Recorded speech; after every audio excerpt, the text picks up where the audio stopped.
Hi, I'm very excited to show you today how Clickly look like today and what's the progress. So now on the screen you are looking at the first MVP ever built in Clickly. That's a very simple MVP, though it's an MVP of a real future application. It consists of a couple of screens and transitions between them, but nevertheless it's a big achievement for Clickly, and it lays a great foundation for the future progress. So you can see now it's a screen. We have a couple of screens and you can navigate between them. The navigation is not available in the editor, but you can see it if you preview it on your mobile device or in the simulator or in the uh, web view.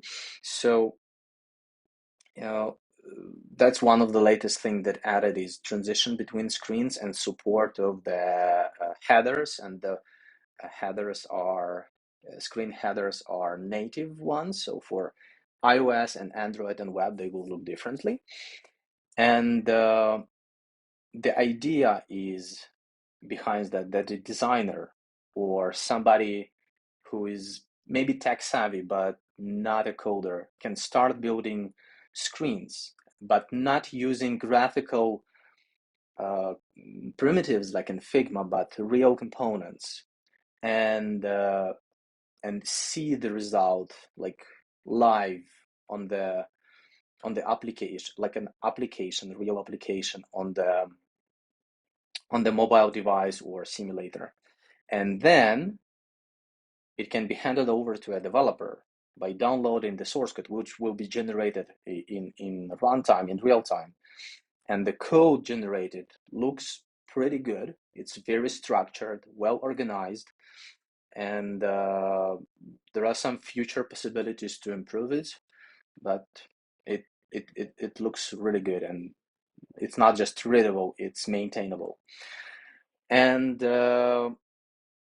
also, if you didn't watch one of my previous videos, you can have this thing that I call real-time preview, live preview, where every change that you do on the screen immediately is reflected on any other screen. So you can test at the same time on multiple devices, or you can open 2 and 3 and more editors for different people. Like different people can work together at the same time on the same project, maybe on the different parts of this application. So for instance, if I move something here, you see the order of things changed. Now I will click undo. And if I want to change the title of the screen, let's say I want to call it favorite hotels, you see every letter I type, it reflects immediately there on the screen.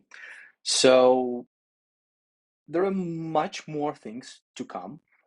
For instance, if you see here, if you see on the left bottom, uh, every hotel here in the list, it's basically a separate instance, and I had to copy paste all those components inside. So that's is going to be a next feature when a user can create a custom components and reuse them across their project. And much more things will be coming, including data binding and event handling and gestures and animations. So stay tuned, and thank you for your time today. Thanks for watching, and thank you that you are in this or that way support my endeavor. Thank you so much. Have a nice day.